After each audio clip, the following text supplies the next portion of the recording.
네, 안녕하세요 여러분들. 한국사 능력검정시험 중급 담당하고 있는 큰별쌤 최태성입니다. 역사는 최태성! 네.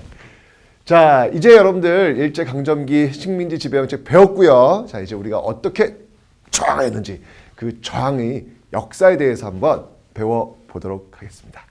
정말 아픈 시기였지만 우리가 그렇게 저항했던 그 기록이 있기에, 그 역사가 있기에 그 역사는 결코 창피하거나 그런 어떤 역사가 아니다라는 것을 이야기할 수 있을 것 같아요. 자, 일제 식민지 1910년대라고 한다면 이제 무단 통치가 자행됐던 그런 시기입니다. 과연 그 시기에 국내와 국외에서는 어떻게 싸웠는지 그 내용을 한번 살펴보겠습니다. 자, 먼저 여러분들 국외, 국내가 있습니다. 자, 이 국내 1910년대 여러분들 1910년대 국내에서는 이게 무단 통치잖아요. 그러니까 뭔가 저항을 하는 환경 자체가 쉽지 않아요. 자, 그래서 이 당시에는 주로 비밀 결사의 형태로 움직이게 됩니다. 비밀 결사의 형태로 움직이게 되더라. 국내에서는 이렇게 하는 거예요. 국내에서는 이거는 국내적 상황이다. 국내에서는요. 빰빰. 그러면 국외에서는 어떻게 싸웠을까요? 이 국외에서는 이제 어떤 항일 무장 투쟁을 준비하는 어떤 그런 시기라고 보시면 돼요. 그래서 국외 독립운동 기지 건설. 사실 이건 여러분들 구한 말 때 이런 것들을 지향했던 애국개봉 운동단체가 있다라고 배웠어요. 어떤 단체였죠, 여러분들? 신민회. 그렇죠. 신민회의 독립운동 기지. 그걸 연상하시면서 1910년대 떠올리시면 되겠습니다. 자, 요 두 형태가 바로 1910년대의 모습인데, 자, 먼저 이 비밀결사를 활동했던 그 단체가 어디 있는지 한번 살펴보도록 할게요. 먼저요, 비밀결사를 활동했던 거는요, 전라도 지역을 한번 좀 먼저 볼 텐데요. 자, 이 지역에서 활동했던 단체가 있어요. 이 지역에서. 그리고 또 이 대구 지역을 중심으로 해서 활동했던 단체도 있습니다. 자, 그러면 이 두 단체 한번 살펴볼 텐데요. 먼저 이쪽이 전라도 지역에서 활동했던 비밀 결사를 한번 살펴볼게요. 어떤 조직이냐면 독립의군부라는 조직이 있습니다. 자, 독립의군부라는 조직이 있고요. 그 다음에 이제 대구 지역을 중심으로 해서 활동했던 조직이 뭐냐면 바로 대한광복회라는 조직이 있어요. 두 조직은 공통점이 바로 이 비밀 결사 형태로 활동했다라는 것인데, 독립의군부 같은 경우에는요, 여러분 잘 보세요. 여기 지금 의자가 들어가요. 의자. 의병할 때 그 의자란 말이에요. 그래서 이 독립의군부가 지향하고 있는 노선과 대한광복회가 지향하고 있는 노선이 좀 달라요. 물론 두 단체 모두 잃어버린 우리의 국권을 찾겠다는 공통적 목표는 있어요. 하지만 그 공통적 목표를 이루기 위해서 어떻게 할 것이냐에 대해서는 조금 다르다는 이야기예요. 자, 독립의군부를 이끌었던 대표적인 인물을 한번 들어봐라 라고 한다면 여기서는 임병찬을 들 수 있습니다. 이 독립의군부에서 지향했던 어떤 노선이 무엇이냐라고 묻는다면 바로 복벽주의다. 이게 이제 제일 중요한 그런 내용이 되겠습니다. 복벽주의다라는 거예요. 자, 이 복벽주의라고 하는 건 뭐냐면 여러분들 말 그대로 회복시킨다는 거예요. 다시 옛날로 돌아간다. 옛날이요. 네, 옛날로 돌아가는 그런 모습들. 즉, 왕이 있고 황제가 있었잖아요. 그죠? 그 황제 시스템으로 다시 돌아가려는 그런 어떤 노선을 지금 이쪽은 지향하고 있다. 그러니까 의병이지 뭐. 의병 위정축세에서 연결되고 있잖아요. 그죠? 그러니까 옛날 질서로 돌아가려는 그런 모습들. 이게 바로 독립의군부가 지향하고 있는 노선이었다라는 거 봐주시면 되고요. 대한광복회를 이끌었던 인물, 대표적인 인물은 바로 박상진이 되겠습니다. 박상진인데 이 대한광복회가 지향하고 있는 노선은 뭐냐면요. 바로 공화정이었어요. 이게 이제 가장 큰 차이점이다라고 할 수 있겠죠. 즉, 독립의군부 같은 경우에는 다시 황제 시스템으로 돌아가자는 것이었고, 대한광복회 같은 경우는 이제는 새로운 시스템, 바로 국민이 자신의 지도자를 뽑아서 권력을 넘기는, 권력을 맡기는 그런 어떤 공화정을 지향했다. 이렇게 국내에선 독립의군부와 대한광복회 두 노선으로 나뉜다라는 것을 봐주시면 되겠습니다. 어떤 노선이 옳으냐 그르냐라고 이야기하는 것은 조금 제가 볼 때는 좀 무의미하지 않을까라는 생각이 들어요. 왜냐하면 두 개 다 모두 우리 잃어버린 어떤 국권을 되찾자라고 하는 공통적 목표가 있잖아요. 그렇다면 그 목표를 이루기까지 달려가고 있는 사람들에게 너는 잘못됐고 너는 잘한 거야 라고 이야기하는 것은 조금은 아니지 않나 그런 생각이 듭니다. 자, 그래서 이 독립의군부와 대한광복회가 있고요. 그 다음에 이제 국외 독립운동 기지를 한번 살펴볼게요. 국외에선 여러분들 요 지역이 이제 여러분들 서간도 지역이라 그래요. 요 일대가 지금 간도 지역이에요. 그러니까 남만주 지역을 우리는 간도라고 하죠. 지금은 이제 지도에서 지워졌습니다. 간도란 이름은 찾아볼래야 찾아볼 수가 없지요. 그 이유는 이제 앞에 설명드렸지만 여러분들 간도 협약 1909년 청나라와 일본이 맺었던 간도 협약을 계기로 해서 우리 역사에서 간도는 지금 지도상에서 지워져 있는 상태. 하지만 이렇게 역사를 공부하다 보면 그 간도라는 지명이 이렇게 계속 등장하고 있습니다. 자, 이쪽이 서간도고요. 이쪽이 이제 북간도 지역이다라고 이야기를 합니다. 그 다음에 여기 이쪽 러시아 대륙이죠. 바로 블라디보스토크 연해주, 바로 블라디보스토크 이렇게 세 군데에서 어떤 독립운동 기지들이 만들어지고 있었는지 한번 살펴보도록 하겠습니다. 먼저 이쪽 서간도 지역입니다. 서간도 지역에서는요, 여러분들 뭐니 해도 이 신민회 그 회원들이 굉장히 많은 역할을 하게 된다라고 제가 설명드렸어요. 그래서 신민회 이 회원들에 의해서 이 경학사라고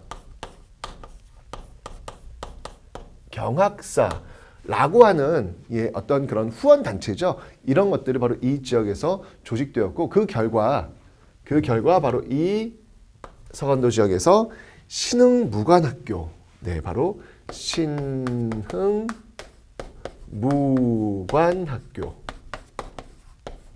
신흥강습소에서 쭉 신흥중학교 나와서 이제 결국은 신흥무관학교로 연결이 되는 거예요. 정말 이제 이 지역과 관련된다면 여러분들 이회영, 이시영 이런 어떤 이시 육형제들과 관련이 있는데 이 이회영, 이시영 이 집안 같은 경우는 정말 대단한 경우예요. 오성과 한음 아시죠, 여러분들? 오성과 한음 그 집안입니다. 오성 그 집안인데요. 오성과 한음, 그 이회영, 이시영 이쪽까지 연결되는 어떤 그런 사람들인데요. 이 명동 일대에 엄청난 재산을 가지고 있었죠. 그 엄청난 재산을 갖고 있었는데 지금 나라가 넘어가는 순간이 되니까 이제 이시 육회들이 모여가지고 회의를 한 거예요. 어떻게 할 것이냐, 이 문제 어떻게 해결할 것이냐. 우리가 이제 나라의 녹을 먹으면서 잘 먹고 잘 살아왔는데 나라가 넘어간 시점이 됐으니까 우리는 어떻게 할 것이냐라고 했을 때 그들이 결정을 내리죠. 자신의 재산을 모두 팔아서 바로 이 서간도 지역에 가서 독립운동기지를 만들자라고 하는 결정을 내리게 됩니다. 그때 팔았던 그들의 재산이 지금 시가로 약 한 600억 정도가 됩니다. 어마어마한 돈이죠. 그 어마어마한 돈을 다 팔아서 바로 이 지역에서 땅을 사고 집을 짓고 그리고 이런 바로 이제 신흥무관학교였던 그런 군인들을 양성케 되는 것이죠. 그 돈을 여러분들 3년 만에 다 써요. 다 쓰고 3년 뒤에는 정말 강냉이죽이 없어가지고 배고파하는 그런 모습들이 일기에 남아 있습니다. 그런 걸 볼 때마다 여러분들 잠깐만 멈춰가지고 우리는 그 사람들을 좀 만나볼 필요가 있을 것 같아요. 그냥 가만히 있으면 먹고 사는 게 그냥 다 해결되는 그런 사람들인데 왜 그랬을까? 저 사람들은 왜 그랬을까? 라고 한번 여러분 물어보신다면 아마 그들은 이야기할 겁니다. 자신들의 꿈을 말이죠. 우리들에게 꿈이 있다고. 우리 뒤에 오는 사람들에게는 바로 일제 식민지라고 하는 그 식민지 상태를 겪지 않도록 해주겠다는 그 꿈 하나로 강냉이죽 난 먹을 수 있다. 라는 그들의 정말 작지만 위대한 그 꿈을 아마 여러분들은 만나실 수 있을 거예요. 역사를 공부하는 이유는 바로 그런 꿈을 만나면서 그렇다면 나에게 던지는 화두, 나는 지금 어떻게 살 것인가를 고민하기 위해서 역사를 배우는 게 아닐까라는 그런 생각이 듭니다. 자, 그래서 이렇게 신흥무관학교 기억하시면 되고요. 그다음에 이제 북간도 지역도 역시 마찬가지예요. 북간도 지역도 대단하신 분들이 이렇게 가셔가지고 여기서 또 이 서간도 지역과 마찬가지로 많은 단체를 많이 세웁니다. 대표적인 게 있다면요, 여기서는 이 중광단이라고 있어요. 중광단. 이 중광단이라고 하는 것은 여러분들 바로 대종교를 믿는 그런 조직입니다. 대종교 알죠, 여러분들? 누굴 믿는다? 단군을 믿는다라고 설명드렸어요. 이 중광단이 중심이 되어가지고 후원한 결과 만들어진 그런 군사 조직이 있죠. 그게 바로 북로군정서.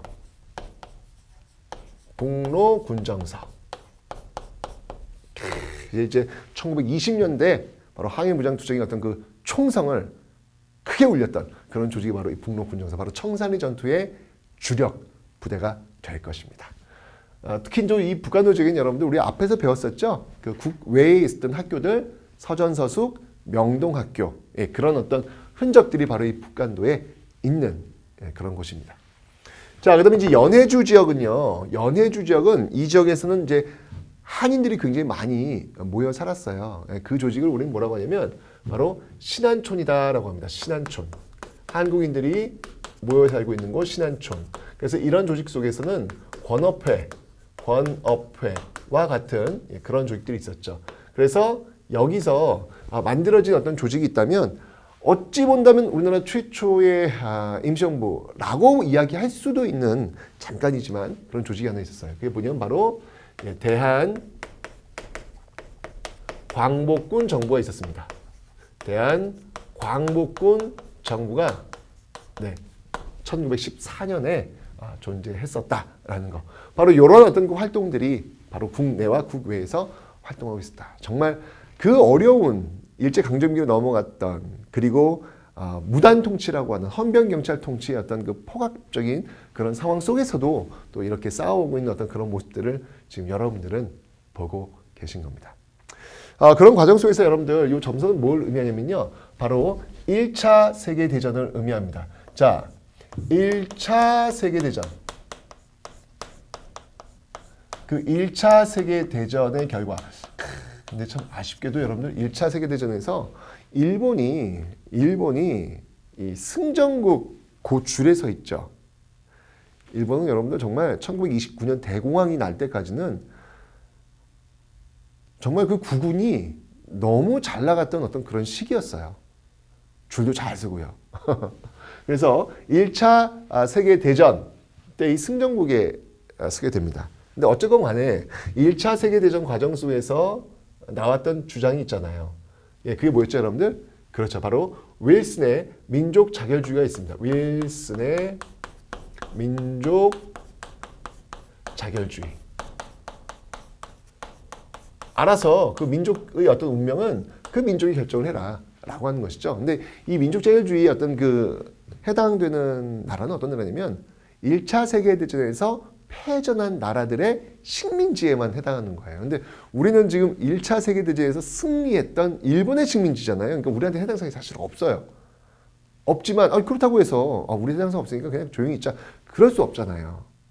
이런 민족 자결주의라고 하는 어떤 그런 대의 원칙을 우리가 강조하면서 우리의 어떤 주장을 이야기할 수 있겠죠. 그런 어떤 연장선상에서 바로 일본 도쿄에서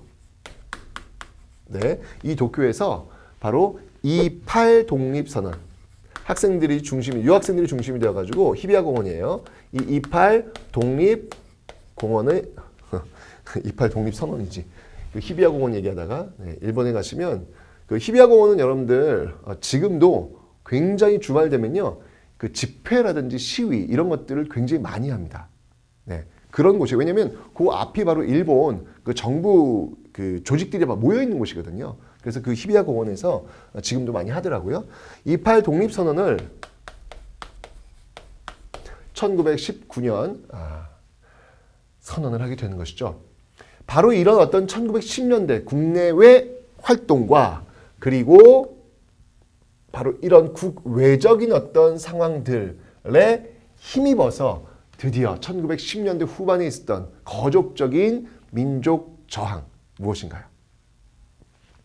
바로 3.1 운동이 3.1 운동이 일어나게 된 것이죠.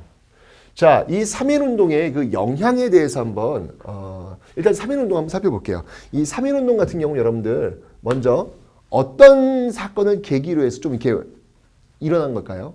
누가 이때 죽죠? 맞습니다. 바로 고종의 인산일을 활용해서 나왔던 운동이 바로 이 3.1 운동. 제가 앞에 설명드렸어요, 여러분들. 순종의 인산일은 1926년 60만 세 운동이고 고종의 인산일을 활용한 것은 바로 1919년 3.1 운동이다 라고 설명을 드렸습니다. 잊지 않으셔야 되겠습니다. 그 다음에 이제 3.1 운동 하면 여러분들 이제 민족대표 33인 민족대표 33인의 키워드를 또 여러분들이 잊지 않으셔야 되겠습니다. 이 민족대표 33인은 당시 그 태화관이라는 그 요리집에서 모여서 바로 이 대한독립선언서를 낭독을 하죠. 낭독을 하고 나서 바로 종로경찰서에 전화를 걸고 자수를 하고 그쪽으로 들어가게 됩니다. 이때 이제 또 많은 사람들이 이제 고민을 하는 거예요. 아니 왜 민족대표 33인이 왜 3.1 운동을 지휘하지 않고 이렇게 그냥 전화를 걸고 자수를 했느냐라고 이제 질문들을 많이 하시는데 당시 상황 속에서 이제 민족대표 33인은 사실 독립선서를 낭독하는 그 선까지만 이야기하려고 했었어요. 근데 지금 박교의 분위기가 장난이 아니에요. 지금 뭐 탑골공원에 어마어마한 사람들이 모여 있고 여기에서 독립선언서를 그냥 가서 탁 낭독을 하는 순간 이게 불이 붙겠다라고 하는 그런 판단이 있었던 것 같아요. 그래서 거기까지는 민족대표 33인이 거기까지는 그림을 그리지 않았던 거예요. 그냥 독립선언서 우리가 낭독을 하고 우리는 여기까지 역할을 하겠다라는 생각을 했는데 저기 밖에 이 거리에 엄청나게 많은 사람들이 몰려 있으니까 저 선까지 연결하기는 이 사람들은 그림을 그리지 않았던 것이죠. 그래서 그들은 그들이 그린 그림대로 자수를 했던 그런 것이죠. 자, 하지만 그 민족대표 33인의 그 독립선언서를 이제 받고 학생이 받아갖고 이제 탑골공원에 와서 바로 3.1 운동을 점화시키게 되는 것입니다. 자, 이 3.1 운동 때는 그 대표적인 그 일제의 그 학살이라고 한다면 뭐가 있을까요? 바로 제암리, 수원이죠. 수원 화성 제암리 학살 사건. 정말 여러분 그 탑골공원에 한번 가보시면 알겠지만 탑골공원에 어떤 그 부조가 쭉 이렇게 조각되어 있어요. 당시 그 전국에서 있었던 어떤 그런 모습들인데 정말 일제의 어떤 그 잔혹한 탄압의 어떤 모습들, 막 어떤 곳에서는 막 말 그 꼬리에다가 막 여학생들 그 머리 묶어가지고 막 진압하기도 하고요. 이 제암리 학살 같은 경우에는 사람들 그 마을에 있는 사람들 모아놓고 물 걸어 잠근 다음에 불을 붙여요. 사람들 좀 아비규환이었겠죠. 튀어나온 사람들 총으로 쏴 죽이고 이런 모습들을 보이게 되는 거예요. 그러니까 이런 과정 속에서 이 시위는 사실은 비폭력으로 출발한 겁니다. 근데 비폭력으로 출발했는데 이렇게 되니까 비폭력에서 폭력으로 바뀌게 되는 그런 모습들이 또 나타나고 있더라라는 것도 여러분들 하나 기억을 해놓으시면 되겠습니다. 자, 그런데 중요한 거는 이 3.1 운동의 영향이에요. 이 3.1 운동이 어떤 영향을 미쳤느냐에 대해서 여러분들이 반드시 기억을 해놓으셔야 돼요. 아까 제가 설명드렸지만 3.1 운동은 일단 이 민족대표 33인이 그 처음부터 끝까지 어떤 지도부의 역할을 하지 못합니다. 왜냐하면 독립선서를 낭독을 하고 종교에 이제 종로경찰서에 들어갔잖아요. 그죠? 그러니까 이 사실 3.1 운동이 이제 실패로 끝난 이유 중에 하나는 뭐냐면 산발적 시위로 끝났다는 거예요. 전국적 시위였지만 이것을 조직화시켜줄 수 있는 어떤 지도부의 부재로 인해서 산발적 시위가 되었고 이것을 바로 진압을 하면서 이게 조직화되지 못했다라는 한계가 있거든요. 그래서 이 3.1 운동의 영향을 한번 좀 살펴봐야 될 것 같아요. 3.1 운동의 영향. 자, 이 3.1 운동의 영향 중에서 가장 중요한 건 뭐냐면요. 가장 중요한 건 그것은 바로 임시정부입니다. 임시정부가 출범하게 되다. 왜? 지도부가 지금 없잖아요. 그죠? 이게 지도부가 정말 중요한 거구나 라고 하면서 지도부의 존재를 우리는 인식하게 된 거예요. 자, 그래서 제일 중요한 어떤 역사적 의의라고 한다면 바로 임시정부. 임시정부가 등장하게 되더라라는 겁니다. 자, 그러면 어떤 임시정부가 있었는지 한번 살펴보도록 하죠. 자, 먼저 먼저 연해주입니다. 저쪽 블라디보스토크라고 했죠? 네, 이 연해주 지역에 바로 대한국민의회, 대한국민의회라고 하는 임시정부가 또 만들어지고요. 그 다음에 이제 서울, 한성. 서울, 한성이니까 여기는 한성정부. 한성정부가 들어서고요. 그 다음에 이제 상하이. 상하이에서도 여러분들 상하이 임정. 상하이 임시정부가 들어서게 됩니다. 이런 어떤 임시정부들이 좀 만들어지고 있다가 요게 이제 통합이 되죠. 요게 이제 통합이 되는데 그 통합된 조직이 무엇이다? 그것이 바로 상하이에 있는 요것이 바로 대한민국 임시정부. 바로 요게 이제 대한민국 임시정부.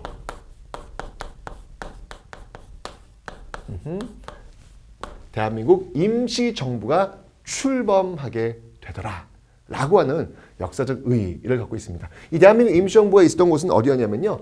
바로 상하이입니다. 여기 있었던 것은 바로 상하이. 상하이가 이 대한민국 임시정부가 된 이유는 뭐냐면요. 당시 어떤 그 외국 조계, 그러니까 뭐 프랑스라든지 어떤 그런 외국의 어떤 조계들이 있었는데 그 조계는요. 취해복권 지역이라서 일제가 함부로 들어와가지고 어떤 그 임시정부를 탄압할 수 있는 어떤 그런 환경 자체가 썩 원활하지가 않아요. 그러니까 그 안에서 어떤 활동을 하겠다? 네, 바로 외교 활동을 더 활발히 하겠다라고 하는 어떤 그런 목표, 이런 목표를 지금 세우면서 대한민국 임시정부가 출범하게 되는 겁니다. 그러니까 여러분들 이 3.1운동은 굉장히 중요한 거예요. 지금 우리가 어디 살고 있어요, 여러분들? 대한민국에 살고 있잖아요. 그죠? 지금 우리가 살고 있는 이 대한민국이라고 하는 이 국호의 출발. 그 출발이 바로 3.1운동을 계기로 해서 만들어진 대한민국 임시정부에서 비롯되고 있다. 라고 하는. 그러니까 지금 어떻게 우리 삶의 어떤 그 출발은 바로 이 저항의 역사, 3.1운동의 어떤 정신 속에서 연결되고 있다. 라고 하는 것을 여러분들이 좀 잊지 않으셔야 될 것 같습니다. 기억해 놓으시면 되고요. 그 다음에 또 뭐가 있냐면 여러분들 바로 일제의 통치 방법을 변화시키죠. 네, 일제의 통치 변화. 일제의 통치 변화를 가져옵니다. 어떻게 가져오나요, 여러분들? 네, 바로 1910년대 여러분들 문화 통치였잖아요. 아니, 무단 통치였잖아요. 무단 통치에서 소위 문화 통치로 문화 통치로 바꿔내는 그런 역할. 그러니까 일본이 이제 이거죠. 1910년대 막 찍어 누르면 이것들이 말 잘 들을 줄 알았는데 와, 이거 뭐 전국에서 막 들고 일하는 거예요. 이건 아니구나. 라고 해서 소위 문화 통치로 이제 바꾸는데 여러분 배웠죠, 전 시간에. 하지만 그 소위 문화 통치라고 하는 것은 더욱더 기만적인 통치술이다라고 제가 설명을 드렸습니다. 그리고 여러분들 중국 5.4 운동에도 많은 영향을 미칩니다. 중국 5.4 운동 이것도 역시 마찬가지로 일본의 어떤 저항하는 그런 저항의 역사로서 우리가 어떤 3.1운동 그 뒤에 나오는 운동이거든요. 이런 5.4 운동에도 영향을 미쳤다라는 것을 봐주시면 되겠네요. 이게 바로 3.1운동의 영향이다라고 생각하시면 됩니다. 아주 우리에게는 중요한 의미를 가지고 있는 사건. 이것이 바로 3.1운동이다. 그렇기 때문에 여러분들 우리나라 헌법 전문에도 바로 이러한 내용들이 나오게 되는 거예요. 우리는 3.1운동의 어떤 정신을 통해서 만들어진 대한민국 임시정부의 법통을 개선하다. 뭐 이런 내용이 나오잖아요. 그죠? 이 두 개의 어떤 사건은요, 굉장히 우리 역사에서 중요한 의미를 가지고 있다라는 겁니다. 그냥 3월 1일이야 이제 쉬어야지 내일은 이제 개학이야 뭐 이런 어떤 그 개념으로만 여러분이 바라보시면 안 된다는 얘기예요. 우리가 지금 살고 있는 이 나라 대한민국이라고 하는 이 정체성의 어떤 출발점을 바로 이 3.1운동의 저항 정신에서부터 찾아가지고 대한민국 임시정부에서 우리 현재까지 연결되고 있다라고 하는 것을 봐두셔야 됩니다. 자, 그러면 이 대한민국 임시정부를 조금 더 살펴봐야 될 것 같아요. 대한민국 임시정부는 과연 어떤 조직인지 그 내용들에 대해서 한번 살펴보도록 하겠습니다. 자, 제가 한번 이 대한민국 임시정부에 한번 그래프를 한번 이렇게 그려봤습니다. 네, 이렇게 네, 뭔가 좀 이렇게 만들었다가 뭐 되게 어려운가 봐요. 네, 굉장히 어려웠다가 다시 올라가는 어떤 그런 모습들, 이런 그래프가 그려지네요. 그죠? 자, 그러면 어떤 과정을 거쳐가지고 저렇게 그래프가 만들어지는지 그 내용들을 한번 살펴보도록 하겠습니다. 일단 이 대한민국 임시정부의 역사적 의의를 한번 들어봐라 라고 한다면 우리나라 역사상 최초로, 자, 제가 한번 만들어 보죠. 쭉 한번 이 대한민국 임시정부의 어떤 그 역사에 대해서 한번 살펴보도록 하겠습니다. 자, 이렇게 하면 되겠네요. 자, 갑니다. 대한민국 임시정부는 여러분들 우리 역사상 최초로 삼권 분립에 입각한, 네, 최초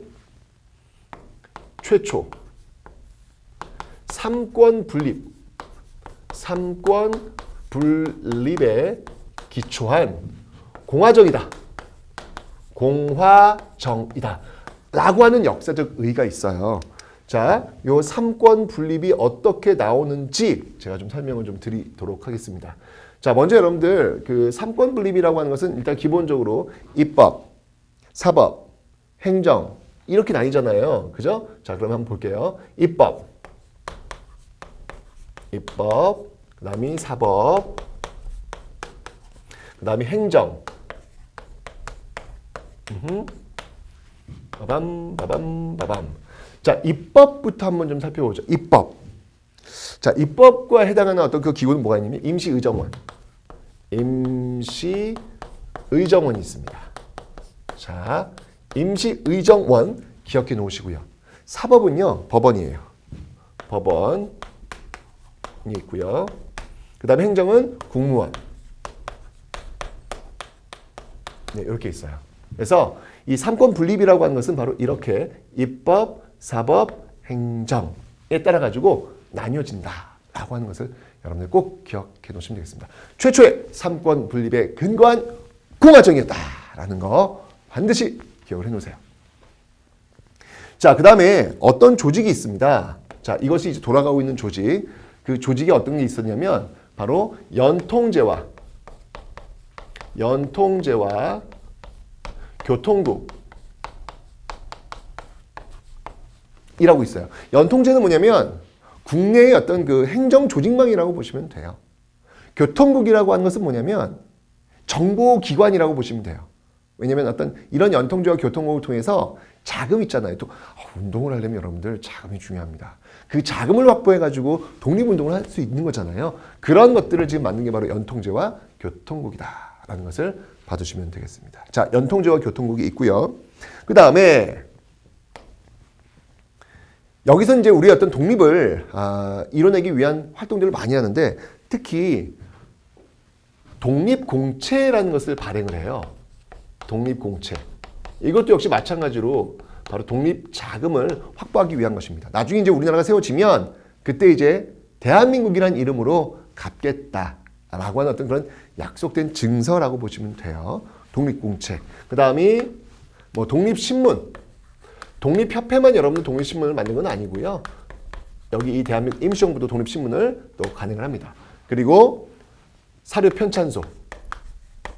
사료편찬소를 통해서 우리 어떤 역사 이런 것들을 또 정리하는 모습들이 지금 나타나고 있더라라는 거. 이게 바로 대한민국 임시정부의 가장 틀이라고 보시면 되겠습니다.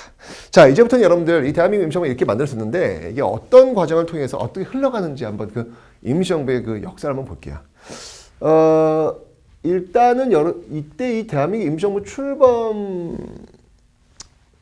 그 시점에 어떤 사건이 하나 있었어요. 그게 뭐였냐면, 네, 바로 당시 이 대한민국 임시정부의 대통령, 초대 대통령이 누구였죠? 이승만이었잖아요. 그죠? 그 이승만이 이제 문제가 됩니다. 바로 이승만의 국제연맹 청원 사건. 이 국제연맹에다가 우리 어떤 운명을 맡기자. 국제연맹이 우리 어떤 그 모습을 좀, 우리 어떤 그 나라를 독립시킨 다음에 우리나라를 일단 좀 관리 좀 하자라고 하는 그 국제연맹에 이제 청원을 했던 어떤 그런 사건이 벌어집니다. 이렇게 되자 독립운동가들이 발끈하는 거예요. 아니, 이건 이제 그 전에 있었던 사실인데 이게 나중에 알려진 거죠. 아니, 지금 대통령이라는 사람이 어떻게 저런 발언을 했을까? 말이 안 되지 않느냐? 우린 지금 독립을 하는 건데 왜 우리의 운명을 국제연맹에 맡기느냐? 그건 말이 안 된다. 라고 해서 아주 이 이승만에 대한 강렬한 비판이 제기가 돼요. 그리고 지금 여러분들 이 대한민국 임시정부가 지금 외교 노선에 입각해서 지금 상하에 있잖아요. 이것도 사실은 굉장히 초기에 말이 많았어요. 아니, 지금 국내에 지금 독립운동을 하는 사람들이 많이 있고 그들을 지원해 주려면 한반도와 가장 가까운 곳, 만주 지역이나 연해주 지역이 있어야지 상하이 너무 먼 거 아니냐 라고 하는 어떤 그런 비판론이 있었지만 여전히 어떤 그 외교 활동을 통한 어떤 독립적인 방향을 잡아오겠다 라고 해서 상하이 있었는데 썩 외교적인 활동의 그 결과물이 잘 나오질 않는 거예요. 이러면서 이제 다시 이제 그 문제가 불거지는 것이죠. 어찌 본다면 이승만의 국제연맹 청원이라고 하는 것도 외교적인 어떤 그 노력의 일환이잖아요. 이런 것들이 어떤 다 비판의 어떤 대상이 되어버리는 것이죠. 자, 그러면서 열렸던 회의가 있습니다. 그게 뭐였냐면 이게 바로 1923년에 열렸던 국민대표 회의라는 게 있어요. 국민대표 회의.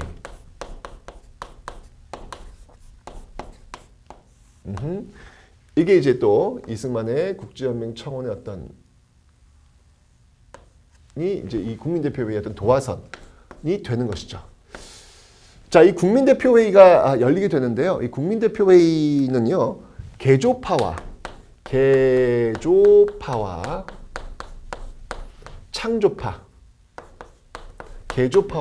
창조파가 부딪히게 됩니다. 이 개조파의 그 대표적인 인물을 들어봐라 라고 한다면 안창호. 그 다음에 이 창조파의 대표적인 인물을 들어봐라 라고 한다면 신채호. 이런 인물을 들을 수가 있어요. 안창호의 개조파는 어떤 거냐면 임시정부 내에서 그러면 개혁하자. 어쩌면 임시정부라고 하는 것은 3.1운동이었던 정신을 통해서 만들어진 조직인데 이 조직을 없앤다고 하는 것은 말이 안 된다. 임시정부 내에서 문제가 있다면 그 문제가 있는 점을 고치자라고 주장하는 게 개조파예요. 반면에 창조파는 뭐냐면 다시 원점에서 시작하자. 이건 아닌 것 같다. 이거는 이렇게 외교 노선도 지금 지지부진하고 이런 어떤 그 인물들의 어떤 그 모습들도 지금 굉장히 안 좋고 다시 처음부터 시작하자라고 하는 게 개조파, 창조파가 되는 것이죠. 결과는 뭐 어떻게 합의가 나오질 않아요. 이 국민대표 회의가 나오면서 상당히 많은 독립운동가들이 이 대한민국 임시정부에서 떠나가는 그런 계기. 그러니까 사실 연통제 교통국이라고 하는 조직도 거의 한 1920년이 되면요, 일제에 의해서 와해가 돼요. 와해가 되어버렸고, 그리고 국민대표회의를 통해서 합의도 보지 못하고. 그러니까 대한민국 임시정부는 굉장히 위기로 빠져들 수밖에 없어요. 그래서 쭉쭉쭉쭉쭉쭉쭉 빠져드는 그런 모습들이 지금 나타나고 있더라. 자, 이렇게 지금 추락하고 있는 이 대한민국 임시정부. 이 대한민국 임시정부를 어떻게든 다시 한번 각인시켜야 되겠다라고 해서 그 김구가 조직을 하나 만들어요. 그 조직이 1931년도에 만들어졌던 조직이 있습니다. 그 조직이 바로 한인애국단이라는 거예요. 아하, 여러분 한인애국단이 만들어진 배경을 좀 아시겠죠? 그만큼 대한민국 임시정부의 위상 자체가 너무 축소가 되어 있는 거예요. 어디 있는지도 잘 몰라. 어떤 조직인지도 다 사람한테 별로 인식이 안 되는 거야. 대한민국 임시정부가 살아있다. 대한민국 임시정부가 좀 활동하고 있다라는 것을 보여주기 위해서 만든 조직이 바로 한인애국단이다라는 거예요. 자, 그래서 한인애국단을 한번 살펴보도록 하겠습니다. 이 한인애국단은 여러분들 31년도에 조직된 건데 대표적인 인물들이 누가 있나요? 대표적인 인물들이 바로 이봉창. 이봉창. 이봉창 같은 경우는 여러분들 바로 일본 도쿄에서 일왕에게 폭탄을 던졌던 그런 인물입니다. 그리고 또 누가 있죠, 여러분들? 네, 바로 윤봉길.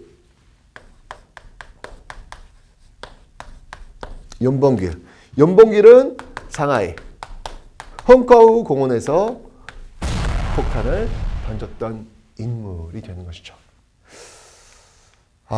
이봉창, 윤봉길 다 여러분들 나이가 많지 않습니다. 다 젊은. 윤봉길이 이때 폭탄 던졌을 때가 24세, 25세 굉장히 젊어요. 지금 단 대학생 정도 되는 그런 어떤 시절에 폭탄을 던졌던 그런 인물이 되겠습니다. 이봉창 같은 경우는 여러분들 더더군다나 이봉창은 그냥 정말 평범한 사람이에요. 평범한 사람이고 술 좋아하고 뭐 여자도 좋아하고 일본 말도 잘하고 그냥 즐기는 사람, 인생을 즐기는 사람. 그러다가 일본에 가가지고 이제 활동을 하다가 일본에선 아무리 인생을 즐기려고 해도 자기는 조선인, 식민지 백성이라고 하는 그 낙인 자체가 지워지지 않는다는 것을 느끼게 되고 어차피 죽을 인생, 그렇다면 내가 정말 죽어야 될 곳에서 한번 죽고 싶다. 난 즐길 거, 누릴 거 다 누려본 사람이다. 여한이 없다. 조국을 위해서 뭔가를 한번 해봐야 되겠다. 라고 해서 이봉창이 김구를 만나고 폭탄을 달라고 합니다. 윤봉길도 역시 마찬가지고요. 윤봉길도 그 어린 아이들이 있음에도 불구하고 어린 자식들이 있음에도 불구하고 이게 쉬운 게 아니에요, 여러분들. 호로연신도 아니고 가정이 있는데 자신이 폭탄을 던지겠다고 나서는 것은 정말 어려운 용기입니다. 바로 이 윤봉길, 이봉창이었던 그 한인 애국단의 활약. 특히 이 이봉창의 의거 같은 경우에는 이 폭탄 성능이 별로 안 좋아가지고 성공하지 못하잖아요. 그런데 이 윤봉길 의거는요, 완벽히 성공을 하죠. 자, 이렇게 되면서 이 윤봉길 의거가 성공하면서 특히 이 윤봉길 의거를 계기로 해가지고 이 중국 국민당 정부 있잖아요. 이 중국 국민당 장개석이죠. 이 지원하는 그런 계기가 바로 이 윤봉길 의거다라는 거예요. 그래서 바로 요 기점, 요 기점을 계기로 해가지고 이제 대한민국 임시정부는 세계에 각인되었고, 바로 이때부터 이제 이 중국 국민당 정부의 어떤 그 지원을 받으면서 다시 힘을 받는 그런 모습으로 올라가게 되는 거예요. 그런데 여러분들 이 한인 애국대 윤봉길 의거가 끝나면서 대한민국 임시정부는 여러분들 어디에 있다 그랬죠? 상하이에 있다 그랬잖아요. 그죠? 이제 상하이 시대가 이제 끝나는 거예요. 왜냐면 일본이 가만두질 않아요. 무슨 일이더라도 이 대한민국 임시정부를 어떻게든 없애려고 노력하겠죠. 여러분들 그 당시 그 김구가 붙었던 현상금이 얼마인지 아십니까? 60만 원이에요. 당시 돈으로 60만 원. 그럼 환산하면 지금의 돈은 얼마인지 아세요? 약 한 200억 정도 됩니다. 어마어마한 돈이잖아요. 그러니까 어떻게든 대한민국 임시정부를 끝내겠다라고 하는 어떤 그 일제의 어떤 그 집념이라고 할까요? 이런 것들이 있었던 거예요. 도저히 이게 상하이에서는 더 이상 활동을 할 수가 없었어요. 그래서 윤봉길 의거를 계기로 해서 상하이 시대가 이제 끝났다. 그 이전까지가 바로 상하이 시대였다. 그리고 그 이후부터는 이제 계속 이동을 해요. 정말 중국을 한 반바퀴를 돈다고 보시면 돼요. 반바퀴를 돌아가지고 충칭, 중경이죠. 이 충칭에 정착을 하게 됩니다. 이때가 이제 40년도가 될 겁니다. 자, 이러면서 이 충칭에서 이 대한민국 임시정부 어떤 활동을 했는지까지 제가 다 한번 설명을 드릴게요. 자, 먼저 이 40년도에 당을 하나 만듭니다. 그 당이 뭐냐면 바로 한국독립당이라는 걸 만들어요. 한국독립당. 과 그리고 한국광복군을 조직합니다. 이게 이제 40년도에 이렇게 당과 군대를 조직하게 되는 이런 모습이 나타나고 있다라는 것이죠. 그리고 나서 41년도가 되면요. 네. 41년도가 되면 이제 이때 건국 강령을 선포합니다. 건국 강령을 선포하고요. 바로 대일 대독 선전포고를